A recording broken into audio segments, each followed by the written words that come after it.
Di Manilanya, oke. Ya. Terus? Saya ambil bidang kesehatan. Terus yang lucu ini, apakah lucu atau menjengkelkan? Para mahasiswa baru, kami mahasiswa baru itu ada tukar menukar souvenir. Oke. Jadi souvenir. Saya itu. Amin. Wassalamualaikum warahmatullahi wabarakatuh. Assalamualaikum warahmatullahi wabarakatuh. Waalaikumsalam warahmatullahi wabarakatuh. Senang sekali. Sekarang saya sedang berada di sebuah masjid yang indah ya, di Bakri Tower, Masjid Burj Al Bakri ya. Alhamdulillah. Dan saya sekarang sedang bersama dengan seorang, boleh dikatakan legenda hidup nih, Masya Allah ya, Dr. Sanihu Munir. Ustaz, assalamualaikum, Ustaz, sehat Ustaz ya? Waalaikumsalam warahmatullahi wabarakatuh. Masya Allah. Beliau ini yang saya tahu adalah dulunya seorang debater muslim yang sangat handal ya. Dulu waktu saya masih kafir, saya juga nonton videonya beliau. Masya Allah. Ya, jadi memang semuanya sudah qadarullah ya Ustaz ya. Ya. Alhamdulillah sekarang saya bisa bertemu dengan Ustadz Sanihu Munir. Saya ingin berbincang-bincang nanti ya mengenai mungkin sedikit perjalanan Ustadz Sanihu Munir dulu, boleh ya? Oh iya, iya. Ketika bagaimana bisa menjadi seorang kristolog gitu.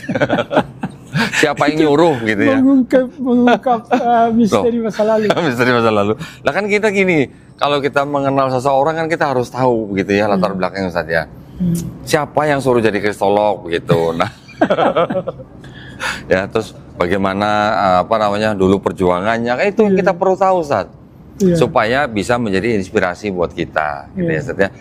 Alhamdulillah kita nanti juga mungkin kita lanjutkan dengan sedikit perbincangan tentang materi-materi yang sering digunakan dalam perdebatan ya Ustadz ya.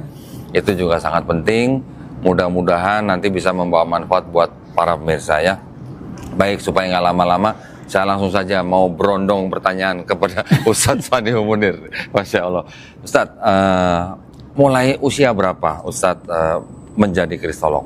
Saya menjadi kristolog itu di Manila. Oh, malah di Manila? Ya. Bukan di Indonesia? Ya, di Manila. Kok bisa di Manila? Ya, peristiwanya unik.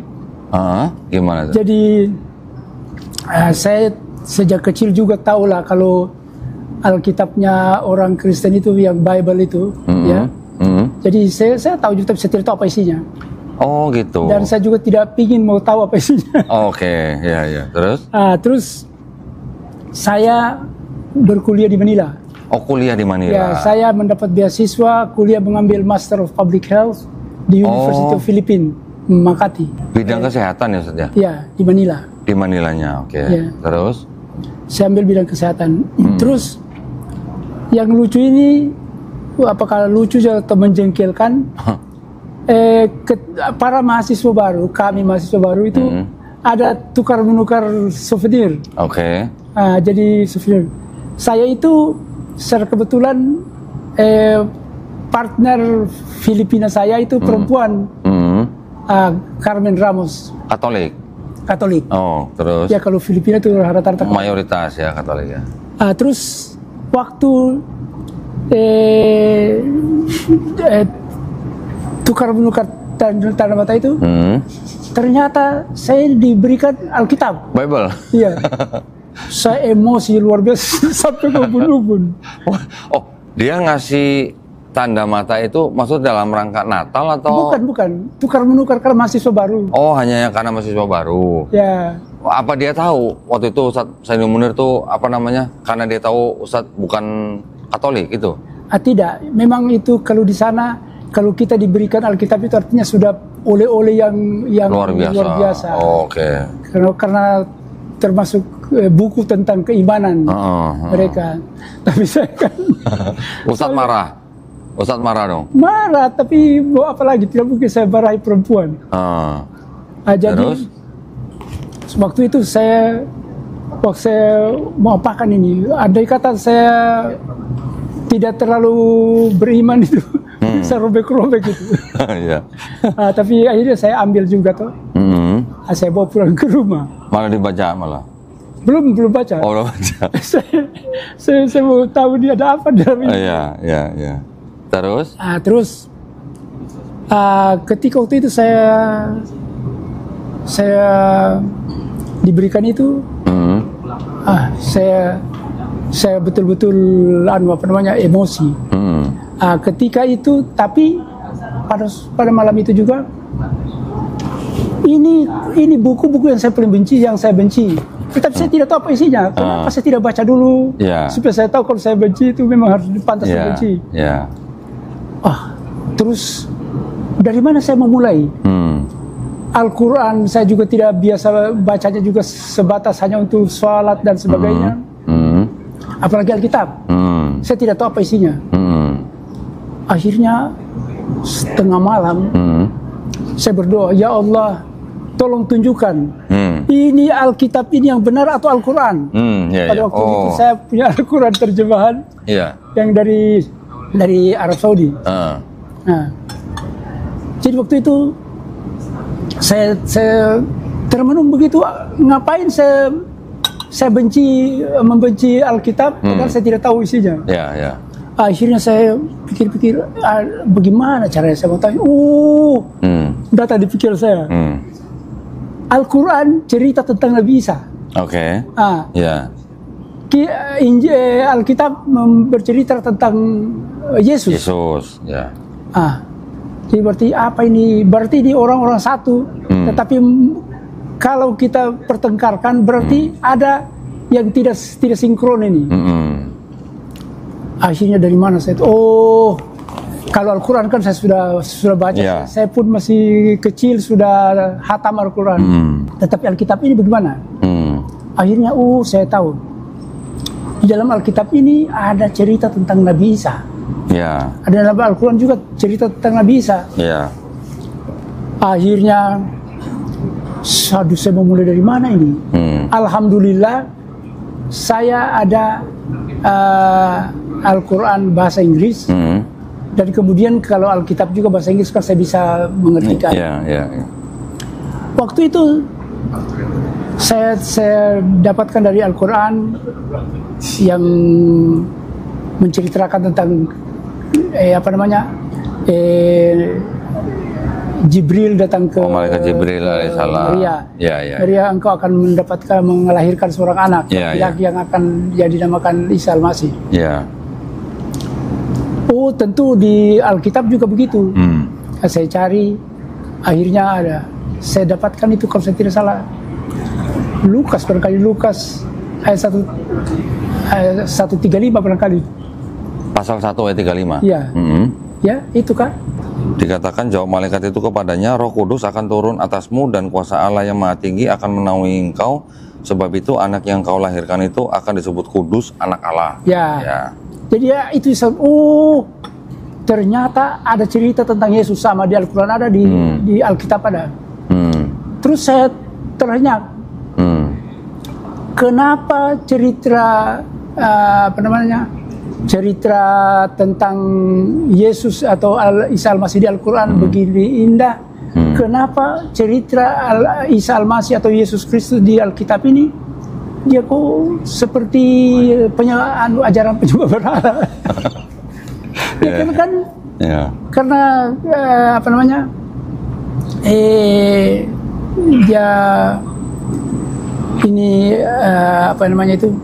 cerita tentang Yesus yang ada di dalam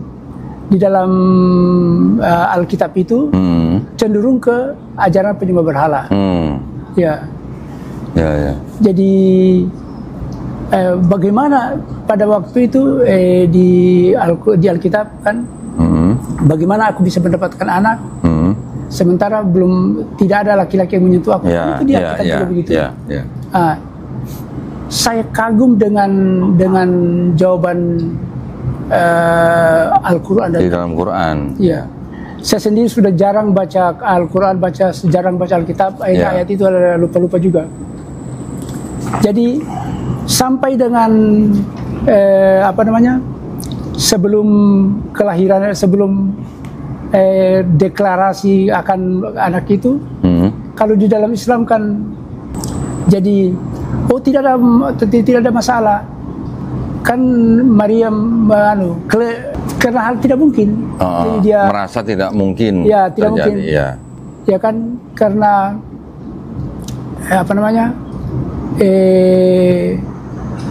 Maria melahirkan anak, sementara tidak ada yang tidak ada suami, ya. Dalam Al-Quran juga ya begitu kan, bahwa dia akan melahirkan anak, apa itu deklarasi dari atau firman dari Allah, bahwa engkau akan mendapat anak. Dan pada Allah itu tidak ada yang mustahil, karena kun fayakun, jadilah Yesus. Kan juga ada ayat yang semisal penciptaan Isa Al-Masih dengan Adam alaihissalam. Adam diciptakan dari tanah liat, Nabi Isa alaihissalam diciptakan hanya dengan kun fayakun. Kun fayakun, begitu.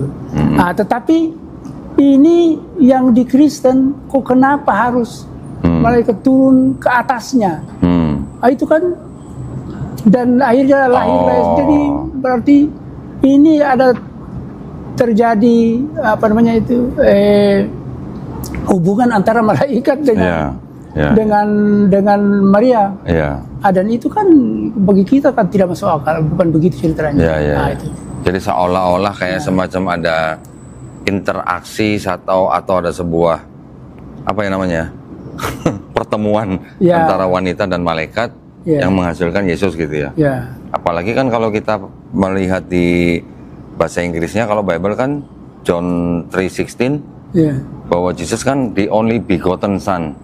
Kata begotten itu kan sebenarnya kan hasil persetubuhan manusia gitu saja. Hasil yang pertama. Nah, setelah begitu, lalu saya akhirnya terpicu. Terpicu atau tergoda. Untuk mempelajari. Gitu. Terus? Akhirnya saya belajar Alkitab, saya belajar Injil, Bible. Apa yang terjadi? Karena keinginanku mempelajari itu, akhirnya saya jatuh miskin. Saya jatuh miskin di Manila. Bagaimana maksudnya itu? Ya, sebelumnya saya bisa makan ayam, makan daging dan sebagainya. Ini ada kalanya tinggal makan telur. Karena belajar Bible. Karena belajar. Apa mungkin saya cari tuh buku-buku yang itu di toko buku, dan akhirnya jatah yang harus untuk makan. Jadi jatah uang makan dipakai untuk beli buku. Dan saya akhirnya keranjingan. Jadi Ustadz beli buku-bukunya di Manila malah? Di Manila. Malah kalau saya tidak dapat di Manila, saya pesan di Amerika. Dan ketika saya memesan itu, ada teman fans di sana di Amerika. Gitu? Yang yang siap mensuplai saya dengan buku-buku. Dari Amerika? Ada kalanya dia berikan saya 32 buku, 20 buku. Masya Allah. Jadi saya berikan judul, dia cari. Dia nanti yang cari gitu ya? Orang Indonesia juga. Loh, waktu itu Ustadz itu bisa mencari-cari buku itu dari membaca artikel atau dari mana? Tidak, jadi kalau saya baca buku, saya langsung pergi ke daftar pustaka. Daftar pustaka. Daftar pustaka, saya cari buku-buku yang maut.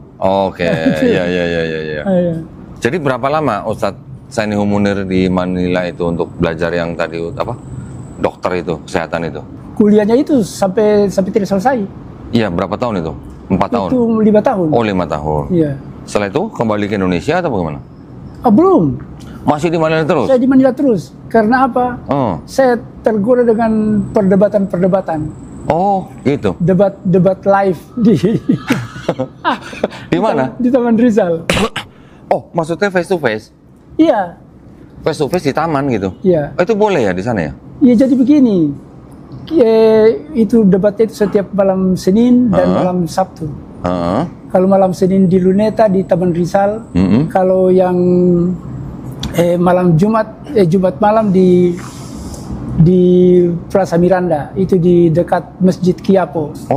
Boleh ya di sana gitu ya? Di sana. Ciri khasnya di sana itu, yang pendebat-pendebat itu, mereka nikmati itu. Jadi mereka kelihatannya bukan ingin menang kalah, tapi bagaimana menikmati itu perdebatan.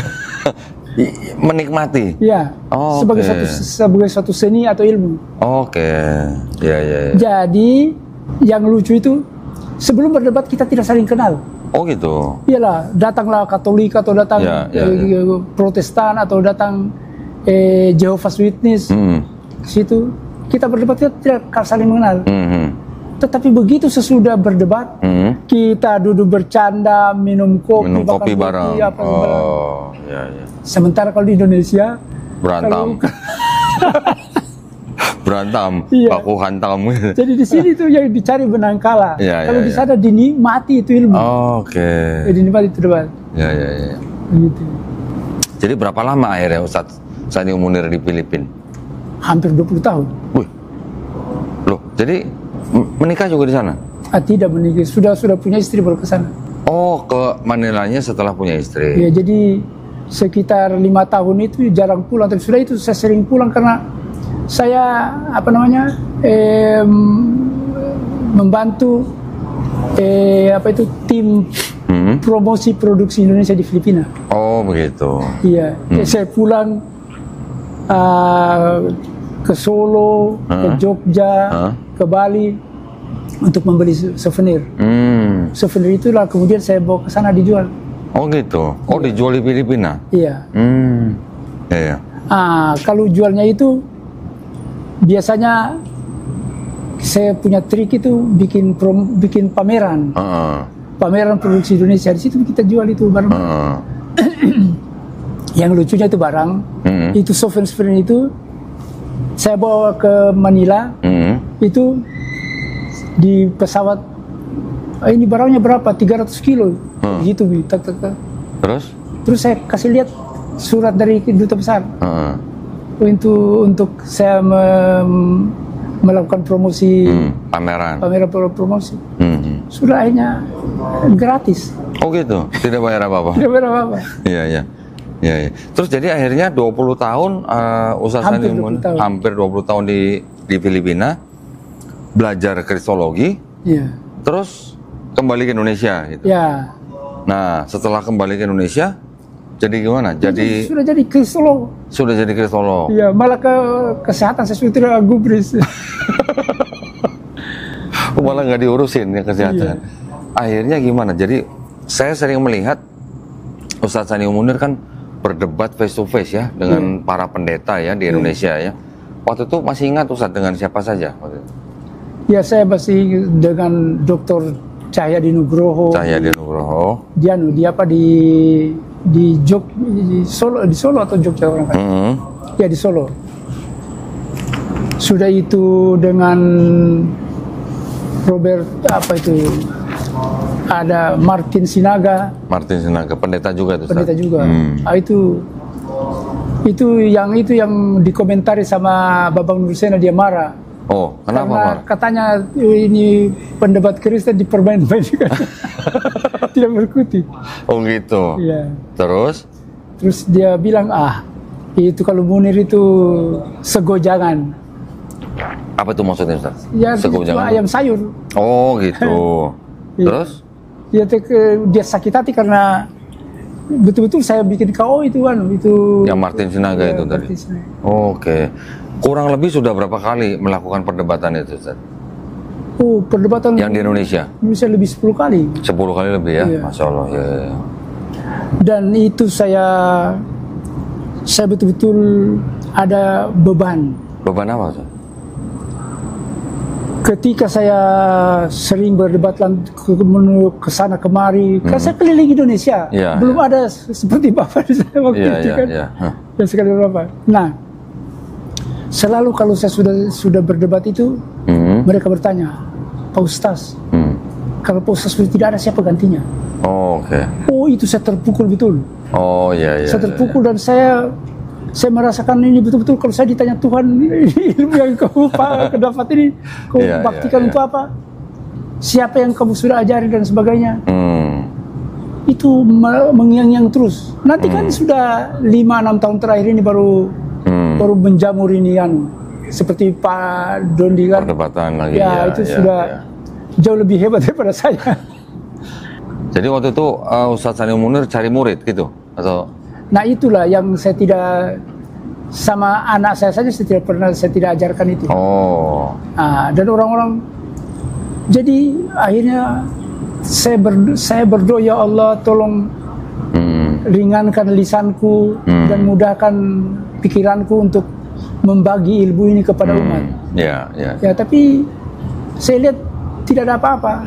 Namun kemudian itu kristolo muda tumbuh seperti jamur di ujung. Masya Allah, ya. Alhamdulillah. Alhamdulillah. Ya. Alhamdulillah. Ya, gitu. Apalagi sekarang sudah dengan online pun bisa gitu ya, Ustaz. Ya, tidak perlu harus tatap muka gitu ya. Yang lucu saya itu dulu kan buku-buku saya kan saya bikin coret-coretan segala macam. Dan itu cari data waktu itu susah sekali. Iya. Dan seperti Bapak sekarang, internet. Iya. Dulu tidak ada. Iya, betul. Kalau tidak ada bukunya tidak bisa kita mengada-ada. Betul. Ya. Ini ngomong-ngomong ya, Ustadz Sanio Munir ini apa namanya? Kan karena sudah begitu banyak bukunya. Ini kemarin saya tuh saya kepengen ya, bukan apa-apa, maksudnya saya kepengen supaya ilmunya Ustadz Sanio Munir ini juga bisa dilestarikan. Dalam arti buku-bukunya itu juga dijaga gitu ya, Ustadz ya. Kan ini kan ilmu semua gitu kan. Nah, maksud saya bagaimana kalau misalnya buku itu kami ganti dengan sejumlah uang ya, mungkin nanti Ustadz bisa pergunakan untuk hal yang berguna di dalam agama kita juga. Tapi buku-buku itu pengen saya simpan gitu, Ustadz. Pengen saya lestarikan dan kita tahu masalah ini tinggal comot buku ini, masalah ini tinggal comot buku ini gitu. Saya kepengennya bisa begitu, Ustadz. Iya, memang begitu. Iya. Nah, cuman rupanya Ustadz Sanio Munir punya pemikiran lain. Ada rencana mau bikin perpustakaan ya, Ustadz ya? Iya. Dan saya kira yang untuk mau pingin buku begini, insya Allah anak saya dari Manila itu bisa bantu. Bisa bantu ya, baik. Untuk mencarikan di Amerika. Alhamdulillah. Ya. Nah, Ustadz rencana mau buka perpustakaan di mana? Di Kendari. Di Kendari. Di rumah atau di? Di rumah. Oh, di rumah. Ya. Mudah-mudahan dilancarkan ya, Ustadz ya. Baik. Nah, kalau begitu pengalaman debat Ustadz Sanio Munir ini kan sudah tidak diragukan ya berarti ya. Mungkin Ustadz Sanio Munir sudah bertemu dengan beberapa tipe atau macam pendeta gitu kan. Rata-rata Ustadz dari semua pendeta yang berhadapan dengan Ustadz Sanio Munir nih, ada nggak pendeta yang menurut Ustadz itu pendetanya jujur gitu, Ustadz? Yang jujur itu Martin Sinaga. Oh, Martin Sinaga jujur. Itu yang makanya dimarahi sama pemandu. Boleh diceritakan jujurnya kira-kira gimana, Ustadz? Ya, artinya apa-apa yang saya majukan itu malah kemudian dia pun ada nada-nada mendukung begitu. Dibenarkan? Ya. jadi malah dibenarkan? Ya. Oke. Selain itu ada lagi? Saya kira itulah. Itu saja? Ya. Nah, kalau begitu yang lain gimana? Asumsi semua atau bagaimana? Bagaimana? Maksudnya selain Martin Sinaga, pendeta Martin Sinaga, selain itu pendetanya rata-rata berasumsi semua atau bagaimana, Ustaz? Tidak yang menantang, apa artinya menghadapi saya juga dengan argumentasi itu Robert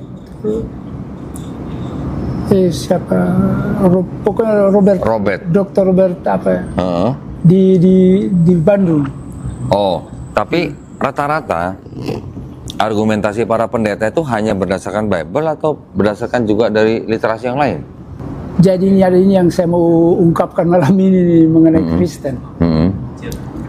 Kalau Kristen baca Bible itu 100% benar menurut mereka. Menurut mereka, ya. Nah, tapi mari saya bacakan di buku ini. Ya. Mudah-mudahan yang dengar ya. Buku ini, kutipan dari buku ini bisa berpikir. Ini apa katanya? Only if we are straining to read the synoptic in the wrong way, will we fail to see the problem. We will fail to see the problem. Ya. Kita akan gagal melihat masalahnya. Oh. If we only apa tadi? If we are straining.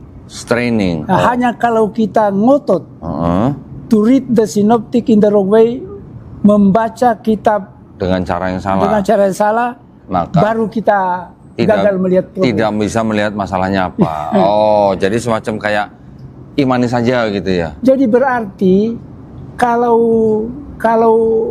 para pendeta atau orang Kristen yang membaca buku Alkitab apa segala macam tidak ada apa-apa, bagus-bagus saja, berarti mereka sudah salah baca, salah membaca Alkitab.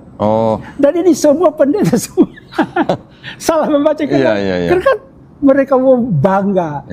Itu bukan harus dibanggakan, harus ditangisi itu karena terjadi. Itu mohon maaf, Sat, itu buku apa, Sat?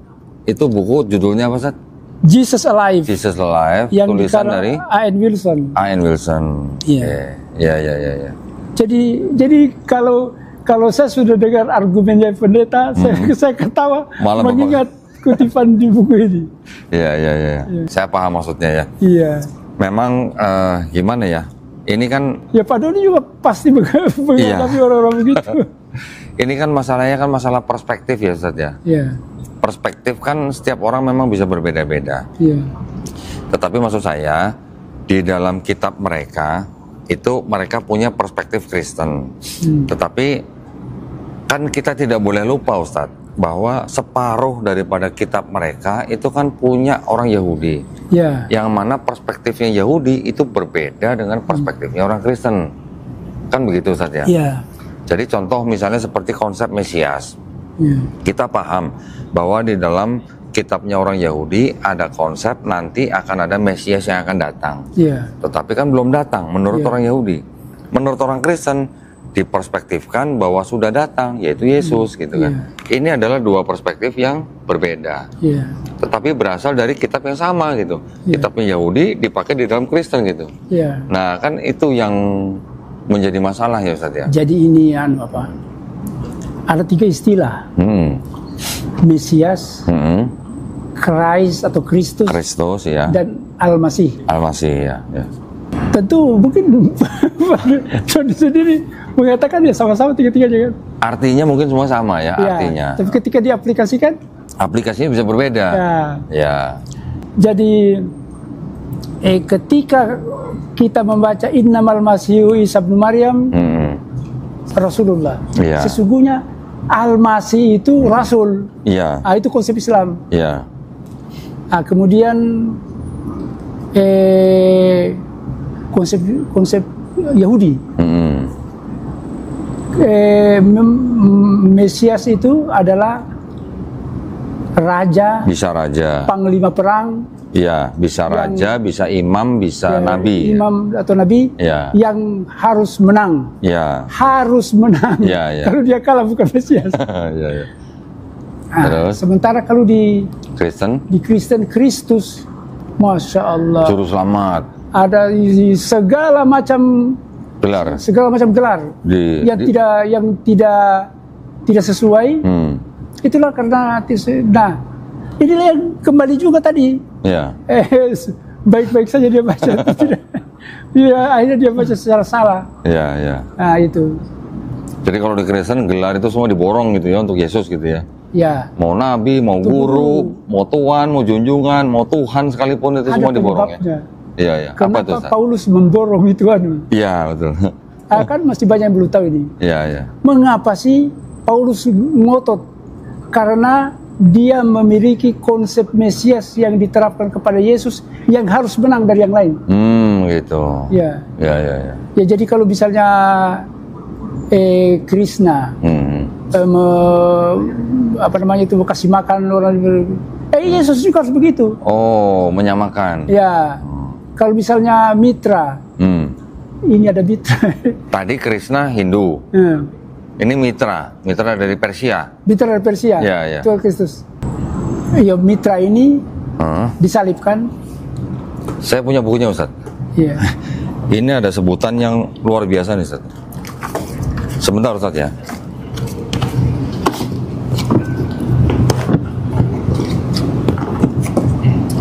Sebentar, Ustaz. Ini Ustaz bicara tentang mitra, saya jadi langsung ingat. Di mana ya?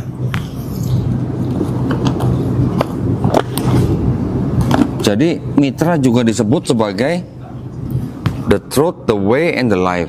Yeah. The light.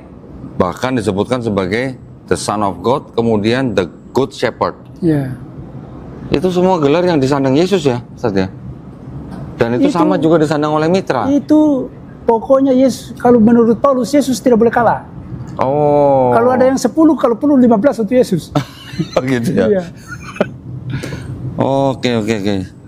Begitu ya ini ya konsepnya ya. Dan dewa-dewa pada waktu itu, dewa-dewa Romawi Yunani itu sudah berkurang dia punya kehebatannya. Oh. Ini ada buku ini, Ustaz, The Greatest Celestial Deception by Sam Oputa. Yeah. Di halaman 61 dikatakan mitra like Jesus was venerated as the way, the truth, the life, the light, the word, the Son of God, and as Good Shepherd. Yeah. Nah itu yang salah mengertinya mereka itu the way. The way-nya itu ya. Ada itu yang saya tonton juga ceramahnya itu yang mengatakan itu yang ada songko-songko pakai songko haji pakai baju koko. Itu Yesus itu adalah satu-satunya jalan. Orang Islam kok masih tunjukilah kami jalan yang lurus. Di surat Al-Fatihah. Ini ya, padahal ini sudah ada jalan yang lurus. Oke. Nah, ini kembali lagi kalau mereka if restraining to read the Bible in the wrong way, maka tidak bisa melihat masalahnya. Yeah. Masya Allah, ya.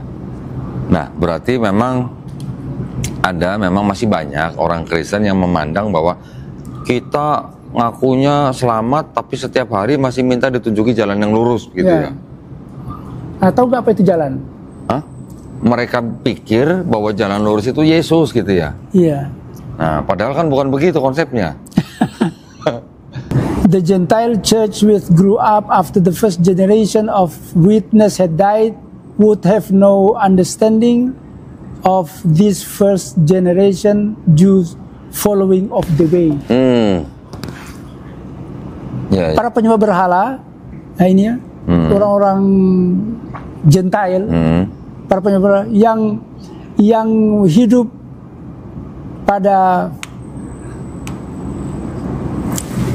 pada masa generasi pertama ini pengikut Yesus sudah meninggal, mereka tidak punya pengertian, tidak memiliki pengertian, had no understanding of this first generation of Jews follower of the way.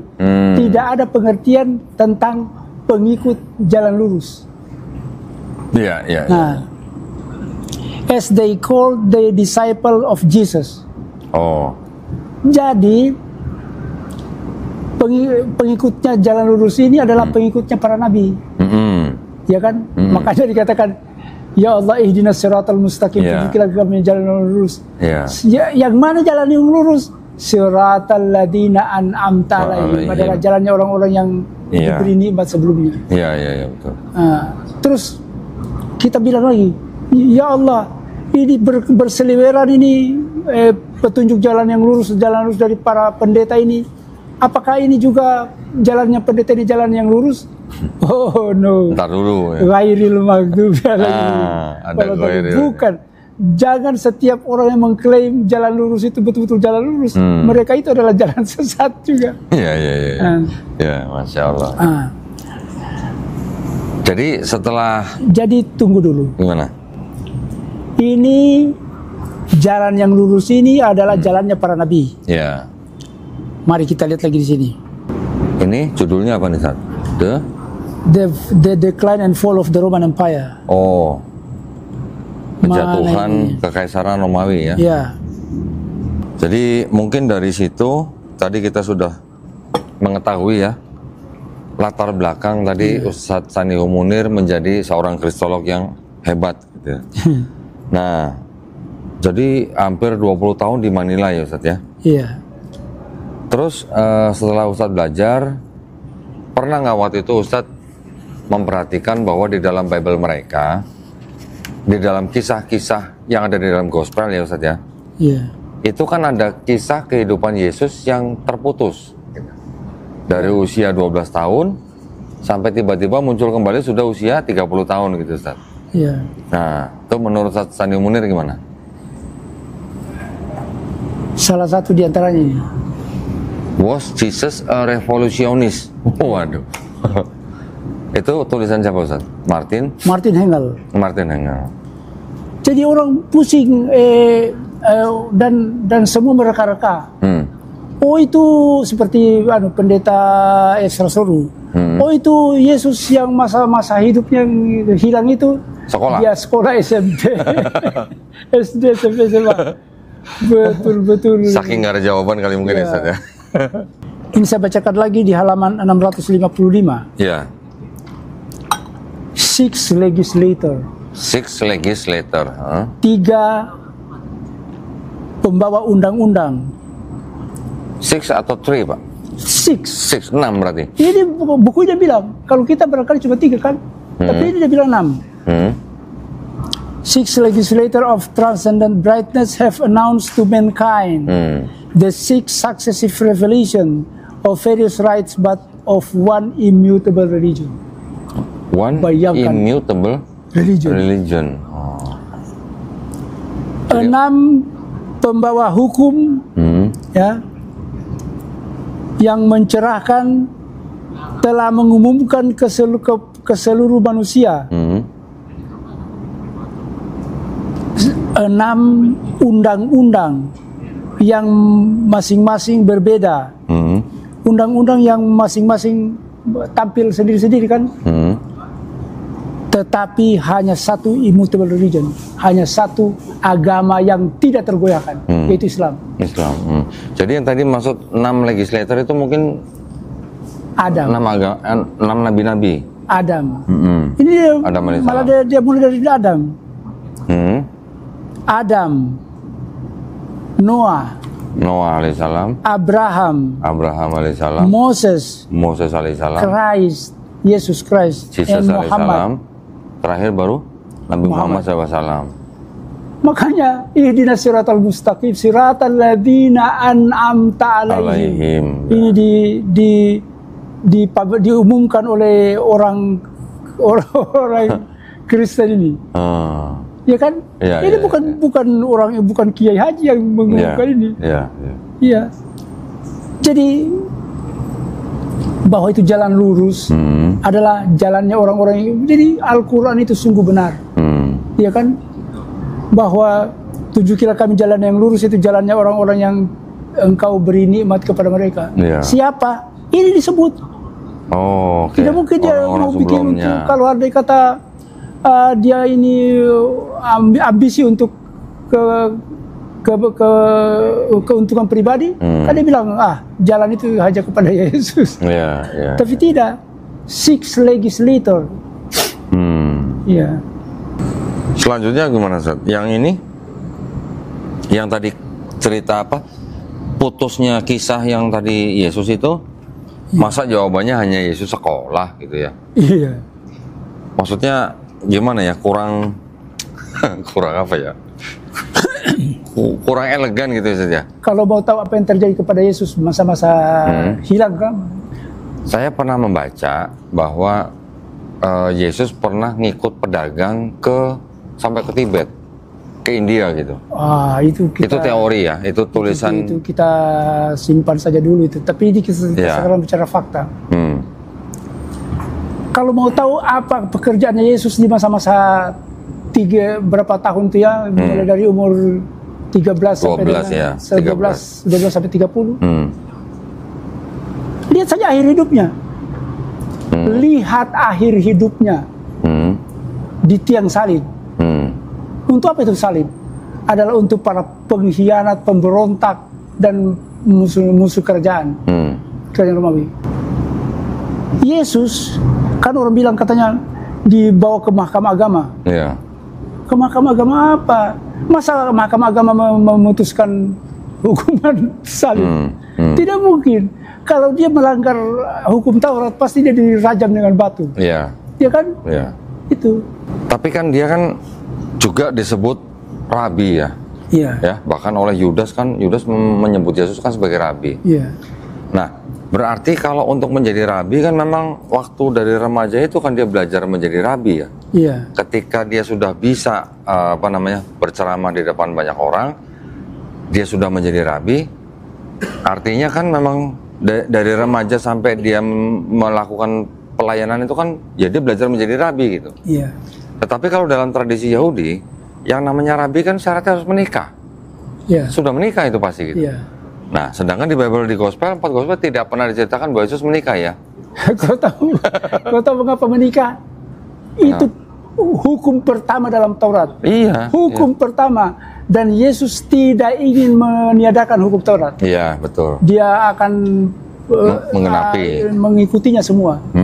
Dan hukum yang pertama di dalam Alkitab, kalau kita buka Alkitab, adalah multiply.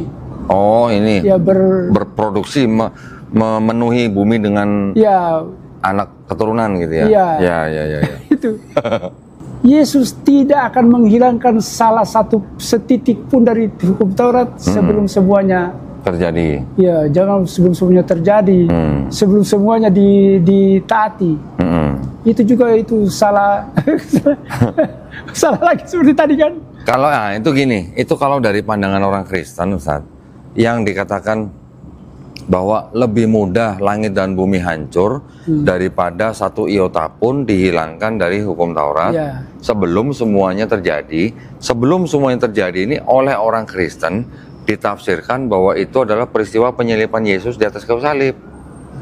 Jadi menurut ajaran Paulus bahwa hukum Taurat yang dibawa, yang tidak dikatakan tidak dihilangkan oleh Yesus itu batalnya ketika Yesus mati di atas kayu salib gitu. Ajaran Paulus gitu. Sebelum semuanya terjadi, ini betul-betul perkosaan terhadap terjemahan. Iya. Harusnya apa? Harusnya sebelum semuanya dilakukan. Hukum Taurat ini dilakukan semuanya. Nah, itu. Jadi tidak akan satupun dihilangkan satu iota atau satu titik pun dihilangkan hukum Taurat sebelum semuanya terjadi. Dalam bahasa Inggrisnya before all done gitu. Iya, sebelum betul before it's done. Iya. Oh gitu ya, Ustaz ya. Iya. Oke, berarti ada kembali lagi ke sini. Iya. Terkecuali kita membaca Alkitab dengan cara yang salah, maka kita tidak bisa melihat masalahnya gitu. Baru kita tidak. Baik. Ini sebuah poin yang baru buat saya. Ya. Saya memang juga punya beberapa buku yang tulisan-tulisan tentang dari Kristen-Kristen liberal yang mungkin disebut liberal, tetapi sebenarnya mereka juga historian gitu, Ustaz. Ya, ahli sejarah sebenarnya. Yang mana mereka bisa membuktikan bahwa di dalam ajaran Kristen itu ternyata memang mengadopsi paganisme Romawi dan Helenisme Yunani gitu. Nah, menurut Ustaz bagaimana paganisme Romawi dan Helenisme Yunani, Ustaz, di dalam Kristen? Ada contekan kayaknya ini. Ya. Jadi agama dunia, Paulus mencabut Kristen dari akar Yahudinya, membawanya ke para penyembah berhala dan dijadikannya agama dunia. Itu yang ngomong siapa, Ustaz? Makobi dalam bukunya The Mythmaker, halaman 184. The Mythmaker. Iya. Harus beli berarti saya bukunya nih nanti. Paulus mencabut Kristen dari akar Yahudinya. Kristen dulu itu kan sektenya Yahudi. Iya. Dan membawa apa? Dan membawanya ke penyembah berhala. Dan akhirnya dijadikan agama dunia. Itu pernyataan yang sangat berani ya, Ustaz ya. Jadi itu kan agama langit itu kan Islam dengan Yahudi. Tadinya ini Kristen masih Nasrani. Itu kan dia menjadi salah satu cabang Yahudi. Cabang, iya. Ternyata jadi sempalan gitu ya. Iya. Jadi Kristen ini adalah sempalan yang terbesar dalam agama di dunia ini. Iya, betul. Iya tuh. Karena gini Ustaz ya, kalau saya memandangnya begini, bahwa ada kitab yang ini Ustaz, kitabnya, nah ini kitab yang awal-awal kan ini, kitabnya orang Yahudi yang disebut dengan Tanakh ini Ustaz. Iya. Ya kan?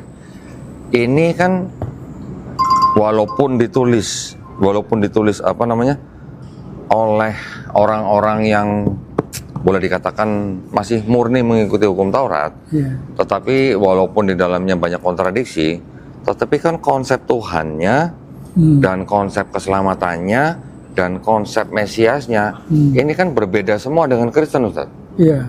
Ya kan? Konsep Tuhannya di sini, Tuhan bukan manusia, Tuhan bukan anak manusia, Tuhan tidak bisa berubah. Sedangkan di Kristen tiba-tiba Tuhan itu bisa menjelma jadi manusia. Kan begitu, Ustaz? Jadi itulah pekerjaan Paulus. Iya. Gitu ya? Iya. Paulus itu dia ketika dia ini kan gara-gara juga apa namanya, katanya mati dan bangkit kembali. Itulah ini dia jadi agama misteri. Oh. Ini Tuhan jadi Yesus jadi Tuhan agama misteri oleh Paulus. Oke. Jadi sebenarnya Kristen itu kalau boleh bisa dikatakan penerus agama-agama misteri yang sebelum-sebelumnya gitu. Kan sudah ada apa tuh namanya yang di Babilonia dengan Tamros, Semiramis, belum lagi nanti di Mesir ada Horus, Isis, Ra. Nanti di India ada apa namanya? Trimurti. Belum nanti di Persia ada Ahura Mazda, ada Mitra dan sebagainya. Itu kan bisa disebut sebagai agama-agama misteri ya, Ustaz ya. Jadi Paulus kan dalam kehidupannya di Tarsus itu kan betul-betul dikuasai oleh ajaran penyembah berhala. Nah, ketika Paulus ini mendengar bahwa Yesus mati, kemudian kelihatan lagi berarti dia bangkit. Nah, inilah yang Paulus perjuangkan mati-matian sebagai Kristus yang baru. Sebenarnya kalau tidak ada Paulus, tidak ada itu Kristus yang akan, orang-orang tidak akan ke Kristus. Tapi karena Paulus. Karena ada Yakobus, Barnabas, yang ini yang saudaranya Yesus yang sebagai soko guru jemaat di Yerusalem. Itu. Jadi kalau boleh dikatakan, Ustaz, pendiri Kristen itu sebenarnya Paulus ya? Iya, di sini. Bukan Yesus ya? Yesus tidak tahu menahu tentang Kristen. Tidak pernah menyebutkan kata Kristen ya, Ustaz ya? Tidak pernah. Nah, kalau kita pelajari 4 gospel, Ustaz, yang dilakukan dan yang diajarkan oleh Yesus itu kan sebenarnya kan sama dengan akidahnya umat Islam ya, Ustaz ya? Sama dengan syariatnya umat Islam ya? Ya memang dari Tuhan yang sama. Dari Tuhan yang sama, betul. Walaupun kan Yesus atau Nabi Isa alaihissalam ini kan orang Yahudi, ya kan? Mereka dikatakan kan telah menerima Taurat, Zabur, Injil, yang mana syariat-syariatnya saja yang berbeda mungkin dengan yang kita sekarang lakukan. Tetapi kan akidahnya semua sama, Ustaz ya? Iya. Mereka kan tidak pernah mengajarkan Trinitas. Iya. Kan begitu? Dari mulai Nabi Ibrahim alaihissalam, dia juga tidak pernah mengajarkan Tuhan bisa punya 3 pribadi. Ya kan? Nabi Ibrahim alaihissalam juga mengaku ya Tuhan ya hanya 1 pribadi gitu. Terus kemudian dari Nabi Musa alaihissalam, Shema Israel, Adonai Eloheinu, Adonai Ehad. Kita punya Qul huwallahu ahad ya, Ustaz ya. Kan sebenarnya sama ya. Dari Nabi Musa lagi nanti Tuhan bukan manusia, Tuhan bukan anak manusia, Tuhan tidak berubah.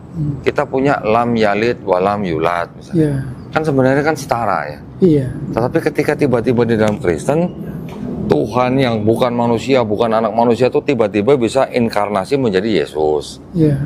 Dosa manusia yang tadinya di ajaran Musa, seorang anak tidak bisa menanggung kesalahan orang tuanya atau ayahnya, seorang ayah tidak bisa menanggung kesalahan anaknya, yang berdosa itu yang harus mati.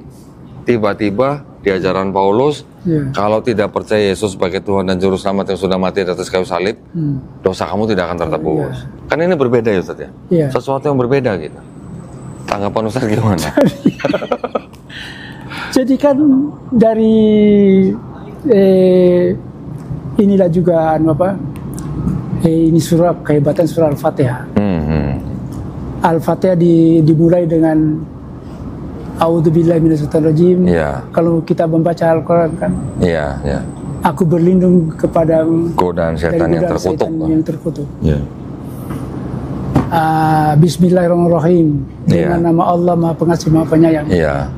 Mengapa lagi Allah menurunkan ini? Bismillah. Karena dunia sudah mulai dalam nama Yesus. Oh tidak, kembali. Kembali ke Bismillah gitu. Bismillah. Iya. Jadi yang maha kuasa, maha pemilik semuanya itu bukan Allah. Bukan Yesus. Bismillahirrahmanirrahim. Alhamdulillahirabbil alamin. Ar-Rahmanirrahim. Maha Pengasih lagi Maha Penyayang. Mengapa ini kembalikan lagi ke Maha Pengasih Maha Penyayang? Karena yang Maha Pengasih Maha Penyayang itu sudah bukan lagi Allah, tetapi sudah kepada Yesus. Yang orang Kristen percayai gitu ya. Makanya harus kembali ke Allah Subhanahu wa taala gitu ya. Iya. Itulah. Iya. Baik, nah dari semua pengalaman Ustadz Sanio Munir nih, apa kira-kira yang mungkin Ustadz Sanio Munir ini tidak pernah lupakan dalam berdakwah, dalam berdebat gitu misalnya? Ini ada sebelum berdakwah ini yang debat-debat di Filipina. Ya. Gimana? Jadi saya itu giat sekali mengikuti debat-debat dan saya menonton. Pada waktu itu saya di Dewan Dakwah Islam Filipina. Oh, Dewan Dakwah ya? Ya, ada saya sama dengan saya punya mentor itu Isa Biago. Oke, ya. Jadi saya mulai pergi ikut-ikutan mendengar debat, baru mendengar belum berdebat. Iya. Lalu kemudian pada waktu itu saya juga mau berdebat. Saya kestas mendengar dia ini. Dia orangnya masih muda tapi guru saya. Oh ya. Pak Isa Biago. Saya juga mau berdebat. Jangan berdebat, kau belum bisa masuk gelanggang. Terus? Akhirnya saya merengek begitu minta ikut. Belum waktunya. Tapi saya ngotot, oke kalau kau mau paksa berdebat silakan. Terus? Akhirnya saya pergi waktu itu pada malam Minggu, malam Senin berdebat. Sekarang dicarikan, siapa yang mau, ini ada orang Islam mau berdebat. Itu masih usia berapa tuh, Ustaz? Saya sudah mengambil program doktor. Oh, berarti udah hampir 30? 60. Umur 60? Iya. Oke. Oh, berarti 50-60 gitu. Oke. Ya. Terus? Jadi saya ngotot, saya bilang, akhirnya dicarikan, ada Katolik masih muda orangnya. Di arena yang debat itu? Ya, sudah. Ya. Ayo, juri, siap. Oh, ada jurinya? Ya, ada jurinya. Oh, terus? Ya. Sudah itu, saya mulai dulu, dia bilang Katolik saya. Maju ke depan. Dia bilang, tahu gak kalian hai orang-orang di Luneta ini, Nabi Muhammad itu adalah nabi palsu. Wih, langsung berkunang-kunang mataku. Saya tidak pernah mendengar nabiku dihina seperti itu. Iya. Terus? Saya tidak bisa bicara. Oh. Dia bilang, saya bilang, betul kan saya bilang, kau belum saja masuk debat. Paham. Jadi maksudnya untuk berdebat itu tidak hanya ilmu yang diperlukan ya Ustaz ya, tapi kestabilan emosi juga ya Ustaz ya. Karena saya tidak pernah dengar nabi saya dihina begitu. Betul. Ya. Oke, jadi itu juga pelajaran berharga ya Ustaz ya. Iya. Jangan kita mengedepankan apa namanya nafsu, tapi kita belum bisa mengendalikan emosi ya. Sering kita dengarkan debat di YouTube ini kan ada sampai maki-maki sebetulnya. Iya. Ya begitulah. Oke. Ya. Nah, untung saya tidak tersulut emosi maki-maki orang. Setelah mendengar itu bagaimana Ustadz? Diem? Saya tidak bisa lagi berdebat. Tidak jadi berdebat? Tidak jadi berdebat. Waduh, itu jadi pengalaman yang pertama, tidak bisa dilupakan itu Ustadz ya. Iya. Masya Allah. Terus akhirnya bagaimana Ustadz memperbaiki dirinya bagaimana? Ya sudahlah, saya di training. Oh, di training. Di training lagi. Oh, hampir tiap hari di training. Akhirnya saya maju. Saya sudah memiliki kestabilan emosi. Sebelum berdebat saya berdoa juga. Maju lagi. Setelah maju lagi udah bisa berdebat Ustaz? Iya. Dan sesudah itu saya termasuk yang susah dikalahkan. Waduh, di situ ya, di Filipina itu ya. Iya. Wah, itu sangat menarik itu ya sebenarnya. Mungkin boleh sekali-sekali saya main ke sono Ustaz ya. Ya bisa saja. Ini Ustaz nih dari Kendari, ini sekarang sedang di Jakarta untuk beberapa hari. Iya. Setelah ini Ustaz Sanio Munir mau ke Filipina. Iya. Untuk ada acara apa Ustaz? Menemui orang atau bagaimana? Atau menemui keluarga di sana? Ya saya juga fasilitator kerjasama internasional perguruan tinggi. Oh begitu ya. Oke, jadi ada urusan kegiatan pendidikan. Juga tadi kalau nggak salah dengar anak masih di Filipina Ustaz ya? Ya, anak di Filipina, dia di perusahaan Brasil. Perusahaan Brasil. Iya. Jadi Ustadz Sanio Munir ke Filipina sambil ngurusin kerjaan sambil nengok anak gitu ya? Iya. Waduh, sambil menyelam minum air gitu. Alhamdulillah. Baik, ini sepertinya sudah cukup ya, waktunya ya. Sebentar lagi kita akan melakukan sholat asar. Jadi saya mengucapkan banyak terima kasih buat Ustadz Sanio Munir. Mungkin sebelum ditutup, saya mohon Ustadz Sanio Munir bisa memberikan beberapa patah kata untuk pesan untuk kita Ustadz. Untuk para pendebat-pendebat yang sekarang ada nih. Mohon pesan-pesannya Ustadz. Ya, jadi bismillahirrahmanirrahim. Assalamualaikum warahmatullahi wabarakatuh. Waalaikumsalam warahmatullahi wabarakatuh. Saya mohon kepada generasi-generasi saya sebenarnya seperti saya bilang, saya itu berdoa tiap malam supaya kalau bisa adalah penerus-penerus saya yang hebat-hebat. Dan ternyata Allah mengabulkan dengan seperti Bang Zuma, Pak Dondi itu. Ya, satu pesanku adalah pertama-tama jaga kestabilan emosi. Emosi ya.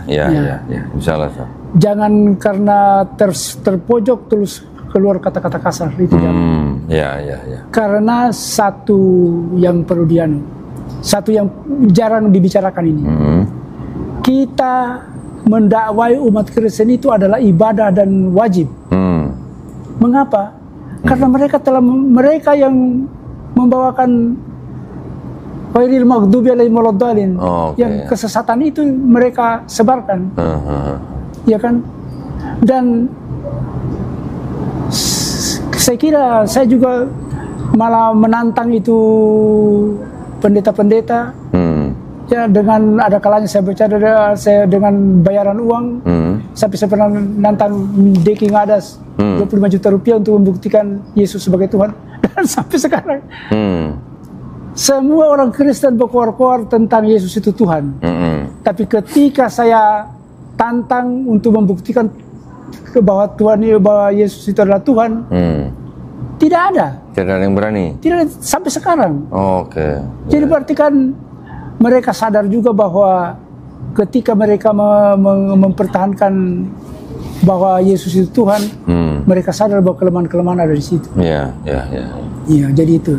Nah, karena juga Allah mengatakan untuk kita berdebat dengan cara yang baik dan bijaksana, maka marilah kita ikuti petunjuk dari Allah Subhanahu wa taala untuk berdebat dengan cara yang baik. Iya, dengan cara yang paling baik ya Ustadz ya.